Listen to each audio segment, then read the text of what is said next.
Jo, ten bankomat je asi to nejméně, co mi tu Prahu hyzdí. To, že 3/4 Prahy svítí jako Matějská pouť, protože každá večerka má neonový světla, každá hospoda je osvícená, to je jako mnohem ošklivější než žlutý bankomat. Jakoby. Čus, tady Petr a vítám vás u dalšího dílu z naší neúplně populární série, neúplně populárních názorů. Už jsme tady v této sérii rozebírali šikanu, rozebírali jsme tady nějaký drogy a dneska bych se s váma chtěl podívat na další takový trošičku ošemetný téma, na který pravděpodobně spousta z vás bude mít trošičku jiný názor. Jo, možná trošku.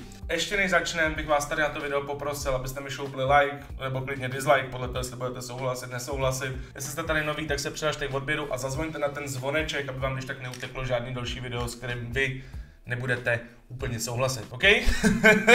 Jsem rád, že tohle máme s krkou, jinak moje trička, čeluce, cíčky dole v popisku. Dneska bych se s váma rád pobavil o... Nechce se mi to říkat, protože vím, že budete triggernutý, ale rád bych se s váma dneska pobavil o Janku Rubešovi a jeho projektu Honest Guide, který podle mě v některých případech není úplně honest, jo? Není úplně 100% upřímnej, ale ještě než se pustíme do toho, co mě nějakým způsobem vadí, nebo s čím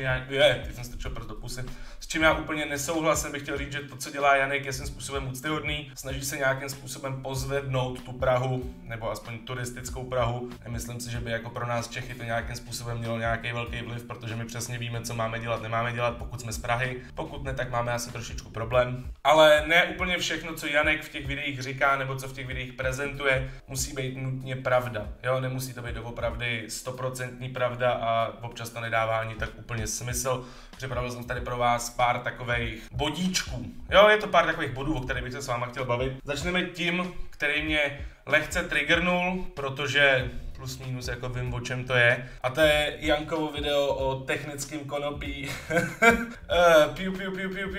Janek ve svém videu o CBD pronesl, že je to v podstatě jenom skem na turisty, který vám nějakým způsobem nic moc neudělá. Mluvil tam ve smyslu, že takový ty coffee shopy nebo smoke shopy, co začaly popovat po Praze, jsou teda ultra hnusný. Jo, doopravdy je to jako nevkusná věc, která vypadá doopravdy odporně, ale ten produkt, který prodávají, pokud je doopravdy jako kvalitní, tak doopravdy není skem na turisty. Mám tady pro vás připravené nějaký zdroje, které bych se s váma chtěl jako pobavit, jo, věci, které oni tam píšou, které jsou vyzkoušený, které doopravdy fungují. Takže vy se po něm usaďte, vyčujte si cecíčky a povíme si něco o technickém CBD skemu na turisty, který není úplně skem na turisty. Mám tady pro vás vypsaný účinky CBD, což je to technický konopí, už když já jsem chodil na vejšku, jo, já jsem chodil na zemědělku. Jo, byl jsem tam párkrát, ale zvládl jsem stihnout některé hodiny a měli jsme tam učitele, který už 5 let zpátky, 4 roky zpátky nám říkal, že technický konopí, byť to není normální zelený zlato, který všichni známe, který tě prostě odpálí do jiné dimenze, tak nějakým způsobem funguje a má nějaké své účinky. Máme tady účinky CBD z webu ChooseGreen.cz. CBD sám o sobě je protizánětlivou látkou, působí proti zánětům v těle, utlumuje nevolnost a pocity zvracení, je silný antioxidant, preventivně bojuje proti neurogenerativním onemocněním, mezi ně patří například Parkinson, Alzheimerova choroba. Používá se v prevenci epileptických záchvatů, funguje jako antipsychotikum, bojuje proti psychóze a je tady nějakým způsobem mnohem víc. A celý ten zdroj je ze studie v British Journal of Clinical Pharmacology. Odkaz tam někdy nějakým způsobem budete mít. Takže CBD jako takový, není to normální tráva, není to normální zlato, který všichni známe, je to něco trošičku jiného, má to nějaký trošičku jiný účinky, ale rozhodně bych to neoznačil za skem. Jo, doopravdy, jako to, že něco tě nevypálí do jiného vesmíru, neznamená, že je to okamžitě skem a ne každý v Praze se vás nějakým způsobem snaží jako podělat. Jo, doopravdy. Tak to je. O čem bychom se mohli bavit, je to, jakým způsobem oni to marketují. Samozřejmě, to je jako věc druhá, ale samotný CBD jako takový není skem. Další, co tam Janek měl, je, že to v podstatě není tráva, nebo není to v podstatě konopí, protože to mají označený jako, jak se tomu říká, jako sběratelský produkt, nebo sběratelský předmět, což ale má svý odůvodnění, přestože vapování CBD květů má řadu příznivých efektů kvůli obsahu THC, byť pod zákonnou hranicí žádná celá 3%, nesmíme zákazníky ke konzumaci našeho sortimentu nabádat. Z tohoto důvodu prodáváme CBD konopí jako takzvané sběratelské produkty. To znamená, že je to označené jako sběratelský produkt, neznamená, že to není to, co to má být. Je to prostě jenom zákonná ochrana, aby nějakým způsobem po nich nemohli jít za šíření toxikomanie, si myslím. V opačném případě by nám mohla podle paragrafu číslo 287 zákona číslo 40/2019 sbírky hrozilo obvinění ze šíření toxikomanie, a to i přesto, že podle studií užívání THC v extrémně malých koncentracích motoriku ani myšlení neovlivňuje.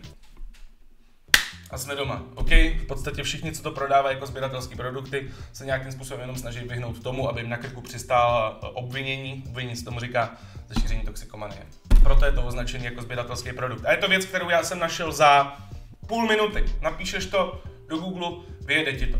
Tady vystává otázka, jestli Janek jako to nechtěl zjistit, nebo jestli to zjistil, nechtěl to říct, to tady asi spekulovat nebudem, ale doopravdy, pokud by k tomu udělal nějaký background check, tak zjistí, že je to trošičku jinak, než nějakým způsobem prezentoval. A poslední, co tady k tomu mám, jsou nějaké moje vlastní zkušenosti právě z CBD, abyste neřekli, že melu o něčem, čemu nějakým způsobem nerozumím. Já už delší dobu neužívám obyčejný zelený zlato, protože jsem se potom cítil relativně hloupej, jo, doopravdy.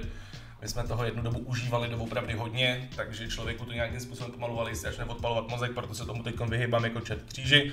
V podstatě ani moc nepiju, doopravdy jsem jako nudný týpek v tuto chvíli, jo. Občas se urvu, ale ne moc, jo, jenom trošičku se občas nějakým způsobem urvu. Ale CBD jsem zkoušel, není to normální zelený zlato, jo, není, prostě to můžu říct rovnou, nemá to stejné efekty. A na druhou stranu jste z toho uklidněný, jste z toho v klidu. Vzhledem k tomu, že netrpím žádnýma bolestma, tak vám neřeknu, jestli to funguje i na bolesti, ale doopravdy mě to nějakým způsobem vyklidnilo, což je super, jo, a není to scam, prostě tě to uklidní a to je důležitý, protože spousta lidí třeba s bolestma, co jsem slyšel, tak prostě nechtějí být nakonzumovaný normálním zeleným zlatem, ale chtějí ten pocit toho uvolnění, klidu a to prej funguje. Jo, pokud byste se na to chtěli nějakým způsobem podívat sami, tak mám kamaráda, který prodává tyhle sběratelské produkty, rozhodně nikoho k ničemu nenabádám. Spacetoners.cz, kód Petr15. Pokud byste si chtěli nějakým způsobem nějaký sběratelský produkt nebo kuřáckou potřebu koupit a je vám víc než 18 let, to je důležitý říct. Jo, kouření není pro děti, aby tady náhodou nepřiběhl nějaký kovy a nezačal nějakým způsobem křičet. Další, co mám na seznamu našich Jankových pochybných informací a ne úplně pravdivých informací, je jeho poslední kampaň proti bankomatům. Takový ty žlutý. Víte, který bankomaty myslet, ty, co nejsou od banky. Ve svém videu řekl, že je bezpečnější nějakým způsobem platit kartou, což taky není úplně jako real věc, nehledě na to, že my prostě žijeme v zemi, kde není úplně běžný, že ti všude berou karty. Jo, doopravdy několikrát se mi stalo, že jsem byl v restauraci v centru města. Jo, přesně, jsem byl v jedné mexický na Starém Městě, na Malostranský v podstatě, máš tam účet, já nevím, za dvojec, jo, prostě nějaký pití, nějaký jídlo, bylo nás tam víc, chceš to zaplatit, řekneš jim prosím vás kartou. A oni, my karty neberem. A ty jenom, what? Prostě ne všude se u nás berou karty. A další zhovadilá věc, která se u nás děje, kterou můžete vidět v podstatě v každý sámošce v centru, byť tam tou kartou platit můžete, tak tam mají nějakou nesmyslnou částku, do které tou kartou platit nemůžete, jo. Někde mají kilo, někde mají 2 kila a nejvíc jsem snad viděl 5 kilo na IPáku u Araba. Jo, doopravdy, jakoby není to sranda zaplatit v centru kartou. Podle mě, možná mě za to sežerete, možná ne, je lepší si vybrat prostě z toho bankomatu, ať už žlutýho nebo nějakýho jinýho, vytáhnout si z něj peníze a prostě si to zaplatit a nebejt limitovaný tím, že vám prostě řekne sorry, nemůžeš si koupit cigára kartou, protože cigára kartou neprodáváme a zároveň musíš mít nad 5 kg, tak jako až tohle v Čechách vyřešej, tak placení kartou možná bude výhodný, jo? Plus to taky není úplně bezpečný, protože nevím, jestli jste někdo platili kartou v zahraničí, ale dost často vám tu kartu vezmou a přijdou až s terminálem, abyste tam dali PIN. Jo? A co se děje mezi tím, co ťukají, to nikdo z nás úplně jako neví. Jo? Plus když neplatíš kartou, tak ti tu kartu nemůžou ukrást, jo? Že ti nikde nemůžou oskenovat. Takže jako můžete říct, že poplatky, ale tam jsou vysoké poplatky. Poplatky má ale každá banka, OK? Pokud si nevybíráš z bankomatu svý vlastní banky, tak tam ten poplatek budeš mít vždycky. A nikdy to pro tebe nebude nějakým způsobem výhodný. Jo? Pokud chcete moji upřímnou radu, najděte si svoji banku, jo? Když máte českou spořitelnu, najděte si RSTčko někde v zahraničí a tam vás nějakým způsobem vyjde v pohodě. Jo? Ale každá banka na cizí kartě se nějakým způsobem pokusí vydělat. Jo? Tak to prostě je, nejseš jejich zákazník, tak proč by ti to měli dávat za výhodný? Že? Dává to smysl. Pak tam Janek se oháněl s hledem, že to prostě hýzdí Prahu. Já nevím, jestli jste někdy šli centrem Prahy, ale ten bankomat je něco, co mě asi nějakým způsobem trápí nejméně. Jo, ten bankomat je asi to nejméně, co mi tu Prahu hyzdí. To, že 3/4 Prahy svítí jako Matějská pouť, protože každá večerka má neonový světla, každá hospoda je osvícená. To je jako mnohem ošklivější než žlutý bankomat, jakoby. Nebo modrý bankomat, nebo červený bankomat. Každý bankomat svítí, každý bankomat je nějakým způsobem označený, ale v Praze je podle mě mnohem víc, mnohem hnusnějších věcí, než jsou bankomaty. Jo, upřímně, jako buďme real. Jo, to, že občas nejsou úplně vhodně umístěný, budíš, ale holt se hodí ten bankáč. Jo, už před x lety, myslím si, že tam být nějaký rok třeba 2015, jsem na svém YouTubeovém videu vydal 5 věcí, co mě vadí na Praze. To byl můj první takový virálnější bridge, měl jsem na tom asi 40 000 views, což v té době byla raketa pro mě, kde jsem přesně mluvil o dalších věcech, které v Praze nejsou úplně ready a které mě v tuhle chvíli trápí furt víc než bankomat. Jo, ať už to jsou díleři na Staromáku nebo na Václaváku, v podstatě na jakýmkoliv máku, jsou díleři, prostitutky, feťáci, bezdomovci, který podle mě tu Prahu nějakým způsobem hyzdí mnohem víc. Ale hej, 100 lidí 100 chutí hádám. Jo, prostě hádám, že to tak asi jako máme. A z vlastní zkušenosti vám můžu říct, že občas doopravdy je super zaplatit ty peníze navíc, když přesně skončíš v nějaký díře, kde ti neberou ty karty. Jo, protože zaplatit nějakých 70 Kč za výběr z bankomatu, budíš. Prostě dobrý. Zaplatil jsem to, ale dostal jsem hotovost, jo, protože jak říkám, ne všude berou karty, a nebo mají na ty platby kartama tak nesmyslný podmínky, jo, nemůžeš si koupit cigára, nemůžeš si koupit lístek, musíš mít nad 2 kg, musíš mít nad 5 kg. Halo, až budou všude brát karty, píp, tak to možná bude nejlepší. Nehledě na to, že kolik je v Praze turistických pastí, už to jsou restaurace, už to jsou bary, cokoliv takovýho, tak tam přesně nechceš dát svoji kartu někomu takovýmu. Ale hej, prostě hádám, že tohle Janek asi nedomyslel úplně do finiše, jo? Že doopravdy v tomhle se nedostal až tak daleko v tom myšlenkovém pochodu, nebo já nevím.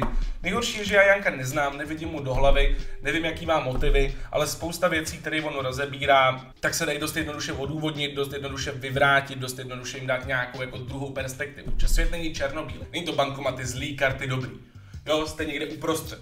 Ale dobrý. Další věc, kterou tady mám na svém seznamu, jsou nesmyslné částky na výběr, kdy prostě turistovi tam vyskočí, aby si vybral 5, 10, 15, 20 tisíc. Upřímně, jo, něco si povíme. Když už platím ten poplatek za ten výběr z toho bankomatu a vím, že tam ten poplatek za ten výběr bude, jo, protože ani nikdo nedělá zadarmo samozřejmě, ale když vím, že tam ten poplatek bude, tak si přece nebudu vybírat 200 na cigára a energetiák. Nebo já nevím, jak jezdíte na dovolenou vy, OK? Ale když já už jsem nucený jít si někam vybrat peníze, vím, že za ten výběr zaplatím ten poplatek, tak si přece nebudu vybírat v nesmyslně malých částkách, jo? Byli jsme v Chorvatsku, protože Chorvatsko je super, po dlouhé době jsem byl na dovolený a nebudu si tam prostě vybírat 100 kun. Nebudu si vybírat 3 kg z bankomatu, jo? Vybírali jsme to tam po tisícovkách, aby to prostě nějakým způsobem dávalo smysl, když už si tam ty peníze do vybrat. Nevím, jakoby přijde mi to jako nesmyslný argument, přece jen když jedu na dovolenou, tak nebudu vybírat po 200. Ale možná je to tím, že prostě Češi jsou zvyklí na to brát 2 kg, zaplatit a zase tu hotovost u sebe nemít, ale já prostě mám rád, když u sebe tu hotovost mám, proto mi tohle nějakým způsobem úplně nedává smysl. A poslední věc, kterou tady mám, která je úplně nejzhovadilejší, doopravdy dává nejméně smysl, teda minimálně pro mě, a to je Jankovo anti-taxíky pro Uber a sdílený ekonomiky kampaň, díky který já jsem objevil, protože samozřejmě, když jsem prostě poprvé začal koukat na seznamu, na streamu, na Praha versus Prachy, tak to bylo naprosto zhovadilý, co tam ty taxikáři prováděli. Ale musíme si říct, že množství těchto z těch zlodějských taxikářů je doopravdy v těch nízkých číslech. Jo, není to tak, že každý taxikář je zloděj. Jo, hromada taxikářů vás vezme za rozumný peníze, dá se s nimi nějakým způsobem domluvit, což bohužel jakoby pro ně není legální, pro Uber to nějakým způsobem legální je, nebo je to nějakým způsobem akceptovatelný, k tomu se dostaneš za chvilku. Stalo se mi, bral jsem si ožralej, doopravdy jsem byl jako podobraz. Jsem si bral taxíka ze Šrávku, nebo Štávku, jak se to jmenuje, na Václaváku. Jsem si bral, když jsem šel z nebe, taxíka na Opatu za 3 kg. Jo, protože se s týpkem dalo domluvit, byl takový čas, že už nikdo nepojede, dalo se s ním domluvit a jel si. Takže si nemyslím, že každý taxikář je zloděj. Není to tak prostě, není to tak. A co je nejhorší je, ale že když naočkuješ turisty, který vědí hovno o český, nějaký jako ekonomice nebo o českém fungování, naočkuješ, že všechny taxíky v Čechách jsou zloději, tak to nedopadne úplně dobře, První bych tady začal, našel jsem na LinkedInu od Vlastimila Pokornýho článek o tom, jak Bolt, což je v podstatě konkurent Uberu, uměle navyšuje cenu lidem s kódem, v podstatě stejný telefony, stejná lokace, stejný čas, jiný ceny. Dávám to do popisku, ono je to dost dlouhý, jo, doopravdy, kdo máte čas a zajímáte se o to, tak se na to běžte nějakým způsobem podívat. Ale co jsem tady našel, z roku 2017, je to teda 2 roky starý, ale od té doby se nic nezměnilo, o tom si povíme až za chvilku, jsou ceny Uberu. Jo? Uber ve většině časů vás vyjde nějakým způsobem nejlíp. Ale, modelová situace. Přijede vám turista do Prahy. Turista v Praze naočkovaný od Janka, že taxíky v Praze ne. Uber skvělý. No jo, jenomže Uber má věc, kterou normální taxíky nemají a nemůžou mít, pokud jsou poctiví. A to jsou násobky. To znamená, že když jedete ve špičce nebo s nějakým násobkem, tak se může stát, že na nejlevnějším Uberu pojedete od 31,5 koruny až do 41,6 koruny. Je to z iDnesu článek, budete ho mít taky dole v popisku, můžete se na něj podívat. To jedete tím nejlevnější. Když pojedete Selectem, můžete jet za 45 až 56,2 za kilometr. Za kilometr. Jo? Magistrát má 28 korun, to znamená poctivý taxikář nemůže jet za víc než 28 korun. A pokud pojedete Blackem, můžete jet za 45,7 až 60,1 koruny. V násobku prostě. Tady máte i tabulku v různých časech, kolik to stálo, jaký tam byl zrovna šoupnutý násobek. Jo? Není to. Uber není vždycky nejlevnější. Není vždycky nejvýhodnější a chudáci, já jako se nechci zastávat taxikářů. Jo? Věřím, že nějaký množství z nich jsou doopravdy zloději. Ale na druhou stranu, taxikář nemůže udělat to, že já za ním přijdu, řeknu za kolik na černě, no řeknu za 400. To není oficiálně legální. Vezme mě, pravděpodobně jo. Uber dostanete rovnou fixní cenu, za kterou jedete. Proč oni se můžou domluvit taxíky? Ne, nevím. Další věc. Taxikář, narváno, jezdí to, nemůže vás vzít z násobkem, nemůže vás vzít za dráž, protože ani zavoláte policajty a týpek bude mít dost problém. Ale Uber 31 až 41. 45 až 56, 45 až 60. Jo, je to hrozně nevyrovnaný hrací pole, v podstatě jak pro ty taxikáře, tak pro ty Ubery. A tím nechci říct, že Uber je špatný, já kolikrát jezdím Uberem. Jo, já jsem se najezdil Uberem, že nepochopíte, kolik já jsem na tom Uberu nechal, než jsem si dodělal řidičák. Ale mám tady i vlastní zkušenost, která se mi stala podle mě 3 týdny zpátky. Něco takového. Objednával jsem, Bolt to byl si myslím, protože Uber byl ještě dražší. Bolt z vagónu, to je na Národní třídě, si myslím, nebo náměstí, ne, Národní třída to podle mě je. Pražáci vědí, je to takový rockovo-punkovo-popovej klub, nebo bar, nebo jak tomu říkat. K nám tady za Prahu, platil jsem za to 750 korun, za nějakých 24 km, nebo 20 možná, ale to je možná ještě méně než to, nevím přesně, kolik to bylo kiláků. Ale myslím si, že kdybych si objednal normální tágo za 28 na kilák, vyjde mě to výhodnějc, vyjde mě to levnějc, než je prostě Boltem, protože přesně byla tady špička, kterou tady mají napsanou někde okolo tý jako 2. ráno. Prostě holt jsem naletěl, no, ožrali, mi to přišlo super. Viděl jsem Uber nesmysl, tak jsem vzal levnějšího Bolta. Kdybych nebyl idiot, dám si liftágo, objednám si normálního levnějšího taxíka. Jo? Nebo bych klidně možná na někoho mávnul z ulice a nějakým způsobem mi to vyšlo líp. A poslední věc tady k těm Uberům a taxíkům je to, že potom, co Janek začal vydávat tyhle videa, tak spousta urvaných lidí, protože já nevím, jestli chápete, jak funguje internet, ale doopravdy jste dost jednoduše schopný jako naburcovat lidi k tomu něco dělat bez toho, že byste nějakým způsobem něco řekli. A byla spousta případů, kdy lidi začali poškozovat taxíky, napadat taxikáře, samozřejmě taxikáři napadali Uberisty, ale to všichni víme, ale zároveň tam vzniklo i poškození věci právě těch taxikářů. Otázka, kdy lidi začnou demolovat bankomaty a ničit coffee shopy, protože si budou myslet, že je to podle jejich pána Janka to nejlepší možné řešení. Nebuďte idioti, jo? To, že s něčím nesouhlasíte, neznamená, že to hned nějakým způsobem musíte ničit. Jo? Mně se taky nelíbí spousta věcí a na sílu jsem se nerozhodl je rozbít. Krom teda Ondry Vlčka, ale hej, to se jako už nějakým způsobem ujasnili. A to bude teda tady k Uberu úplně všechno a celkově to bude tady k tématu Janek Rubeš, a.k.a. ne, tak úplně honest guide. Asi úplně všechno. Co mě na tom vadí nejvíc je to, že nepodává informace podle mě úplně v tom celém spektru, jsou hodně jako jednosměrný. Jo, je super, co dělá, je super, že se snaží turistům pomoct, ale některé jeho činy a některé jeho prohlášení a některé jeho jako postoje k věcem těm turistům ve finále můžou nějakým způsobem ublížit víc, než kdyby to udělali tou normální cestou. Což je podle mě špatně. Jo, chápu, asi nemá čas nebo budget nebo prostor na to řešit do detailu, ale možná by to chtělo nějaký tyhle informace trošičku usměrnit a nějaký tyhle informace trošičku doupravit a říct, že prostě Uber vždycky není úplně jako super, bankomat vždycky není nejhorší řešení a CBD není s těm na turisty. Spacetowners.cz, kód Petr15, dostanete slevu. Jo? Jo, udělejte jim tam radost, pokud vám je více jak 18 let a chcete si koupit nějaký sběratelský produkty. To bude teda ode mě pro dnešní video všechno. Dejte mi like, dislike, podle toho, jestli souhlasíte, nesouhlasíte. Rád bych se dozvěděl nějaký stanovisko třeba i od Janka, takže mu to můžete teoreticky poslat. Vím, že asi nebude úplně nadšenej, protože to je jeho miminko, ale hej, zajímalo by mě, jak se k tomuhle staví on, jak on se staví k těm dvou stranám mince, tomu spektru, chápeme se prostě, co jsem tady říkal. Schválně mi může on říct, co si o tom nějakým způsobem myslí, nebráním se nějaký konverzaci. Bude to ode mě teda pro dnešek všechno, zatím se mějte krásně a